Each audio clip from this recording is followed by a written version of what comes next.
Good morning friends. 90 शब्द प्रति minute dictation start. पर्यावरण प्रसंगों पर संयुक्त राष्ट्र के अंतर सरकारी पैनल ने एक बार फिर इस बात पर चिंता जताई है कि प्रकृति की चेतावनियों के बावजूद जिम्मेदार मुल्क ग्रीन हाउस गैसों, विशेषकर कार्बन डाइऑक्साइड के उत्सर्जन को काबू करने की दिशा में सार्थक कदम नहीं उठा रहे हैं।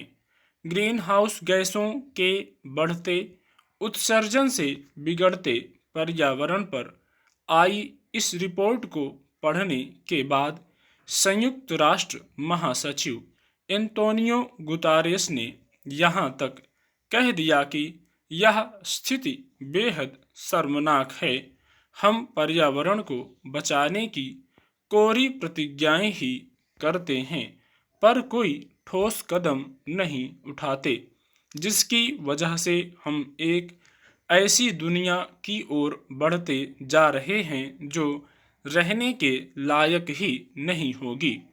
गुतारेस का यह बयान बताता है कि ग्रीन हाउस गैसों के उत्सर्जन ने हालात कितने भयावह बना डाले हैं।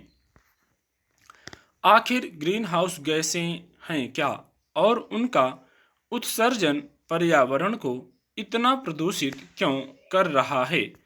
दरअसल वायुमंडल में कुछ गैसें ऐसी होती हैं जो पृथ्वी की गर्मी को बाहर जाने से रोकती हैं। इससे पृथ्वी के तापमान में बढ़ोतरी होती है। इस स्थिति को ग्रीन हाउस प्रभाव कहा जाता है। इस शब्द का पहली बार प्रयोग पाश्चात्य विद्वान जे फोरियर ने किया था।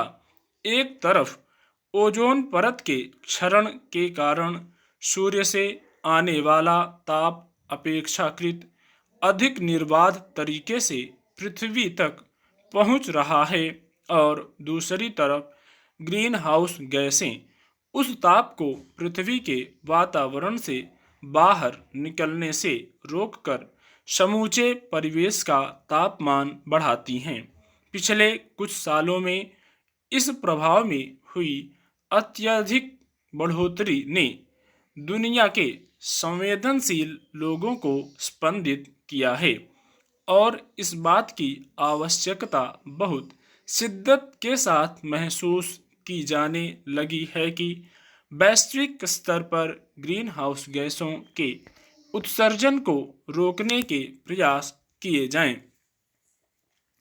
यहाँ उल्लेखनीय है कि carbon dioxide, methane, nitrous oxide, fluorine और क्लोरोफ्लोरोकार्बन जैसी गैसों के उत्सर्जन में हमारी बदली हुई जीवन शैली ने बहुत योगदान किया है।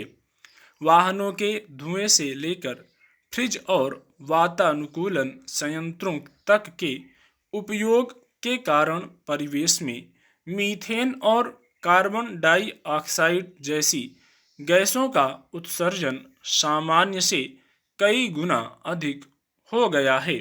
दूसरी तरफ उन जंगलों का तेजी से सफाया हुआ है जिनमें मौजूद पेड़ कार्बन डाइऑक्साइड का बड़ी मात्रा में अवशोषण करके प्राणी जगत को ऑक्सीजन उपलब्ध कराया करते थे। यही कारण है कि आईपीसीसी की ताज़ा रिपोर्ट में जीवन शैली में बदलाव की आवश्यकता पर खासा जोर है। रिपोर्ट में साफ कहा गया है कि यदि मानव समाज अभी भी नहीं संभला तो विश्व में अनेक बीमारियां फैलेंगी, प्राकृतिक आपदाएं और विकट होंगी और समुद्रों के जलस्तर में भी अप्रत्याशित वृद्धि होगी। गौरतलब है कि भारत में ही पिछले कुछ सालों में नदियों में बाढ़, बादल फटने और अचानक ग्लेशियर पिघलने जैसी घटनाएं तबाही मचा चुकी हैं।